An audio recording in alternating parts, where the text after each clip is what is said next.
अभी इंदौर के राजा रघुवंशी और सोनम रघुवंशी की कहानी तो चल ही रही थी कि इसी बीच इसी तरह की एक और कहानी निकलकर सामने आ गई। राजा और सोनम की कहानी की गुत्थी काफ़ी हद तक सुलझ चुकी है।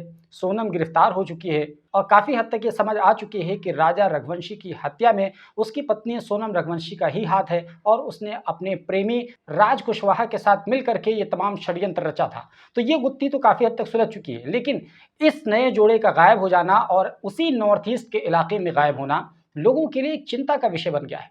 आमतौर पर सिक्किम, नागालैंड, मणिपुर, मेघालय और इस जैसे नॉर्थ ईस्ट के जो इलाके हैं, भारत के मेनलैंड से काफ़ी अलग-थलग होते हैं। उनका कल्चर, उनका रहन-सहन, वहाँ के लोगों की बोली, भाषा, सबसे बढ़कर वहाँ के कुदरती नज़ारे और झरने, वादियाँ, पहाड़, पहाड़ों पर लुत्फ़अंदोज़ी के सामान, ये तमाम चीज़ें टूरिस्ट को अपनी तरफ अट्रैक्ट करती हैं, खींचती हैं और नए जोड़े ख़ासकर अपने नए पल को बिताने के लिए आमतौर पर इसी तरह की जगहों का इंतख़ाब करते हैं। तो इसी कड़ी में उत्तर प्रदेश के प्रतापगढ़ ज़िले का एक जोड़ा हनीमून मनाने के लिए सिक्किम गया हुआ था और पिछले 11 दिनों से नवविवाहित जोड़े का कोई अता-पता नहीं है। तो दरअसल ये शादीशुदा जोड़ा प्रतापगढ़ ज़िले के लालगंज तहसील के अंतर्गत रेहाटीर गांव का रहने वाला था और जोड़े का नाम है कौशलेंद्र प्रताप सिंह, जिसकी उम्र 29 साल है, और उसकी पत्नी अंकिता सिंह, जिसकी उम्र 26 साल है। और अभी दोनों की शादी 5 मई 2025 को हुई थी।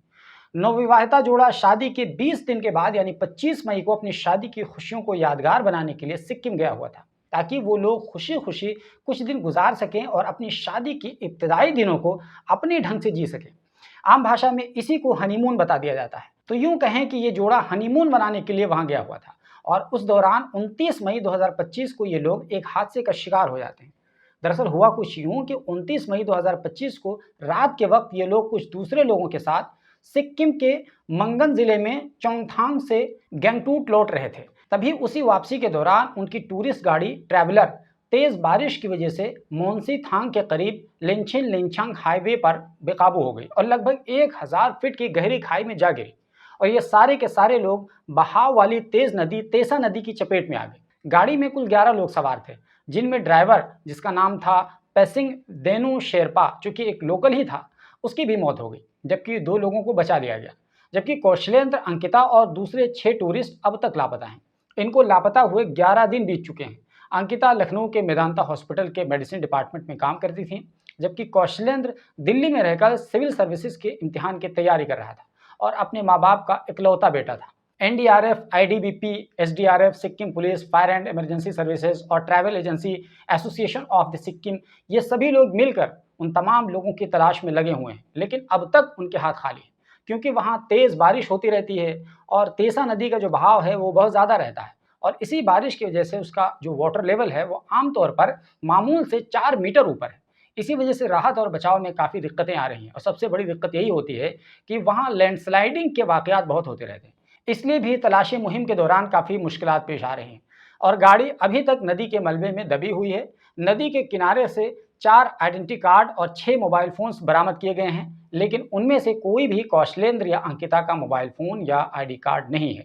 कौशलेंद्र के पिता शेर बहादुर सिंह और उनकी फैमिली के 5 दूसरे लोग सिक्किम में मौजूद हैं और लोकल पुलिस, फौज और बचाव टीमों के साथ मिलकर तलाश में लगे हुए हैं। शेर बहादुर सिंह ने यूपी के मुख्यमंत्री योगी आदित्यनाथ और प्रधानमंत्री नरेंद्र मोदी से बचाव ऑपरेशन तेज करने की अपील भी की।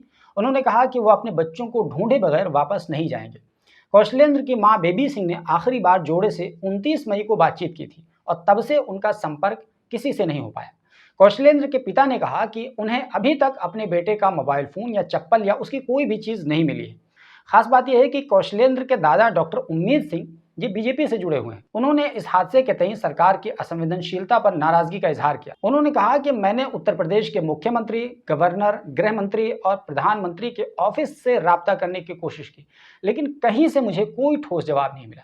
हम बरसों से पार्टी की खिदमत करते रहे हैं, लेकिन जब हमारे लिए मुश्किल समय आया तो कोई भी हमें मिलने तक नहीं आया और हमारे साथ नहीं खड़ा हुआ।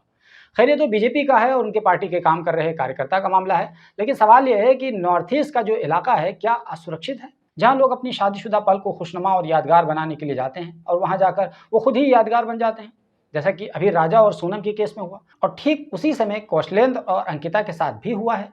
हालांकि दोनों की कहानी एक जैसी होते हुए भी काफ़ी अलग है, क्योंकि अंकिता का मामला कुछ अलग था, लेकिन ये वाला हादसे का मामला है। अभी तो ये हादसा ही लग रहा है, लेकिन जब ये इस पूरी कहानी का खुलासा हो तो क्या पता इसकी दिशा बदल जाए। तो बहरहाल ये जो कहानी थी, ये दोनों कहानियाँ एक साथ जुड़ करके इस वक्त हंगामा मचा रही हैं, पूरे देश भर के लिए एक चिंता का विषय बनी हुई हैं। बहरहाल तो आपको इस जोड़े के बारे में, जो कि सिक्किम में गया हुआ था, उसके बारे में क्या कुछ कहना है? और सोनम और उसके प्यार को 10 में से कितने नंबर देंगे? आप इसके बारे में ज़रूर बताइए। चैनल को सब्सक्राइब कर लीजिए, वीडियो को लाइक कर दीजिए, शेयर भी कर दीजिए और मिलते हैं एक दूसरी कहानी के साथ, क्योंकि हम अपने इस चैनल पर इस तरह की स्टोरीज़ बनाकर देते रहते हैं।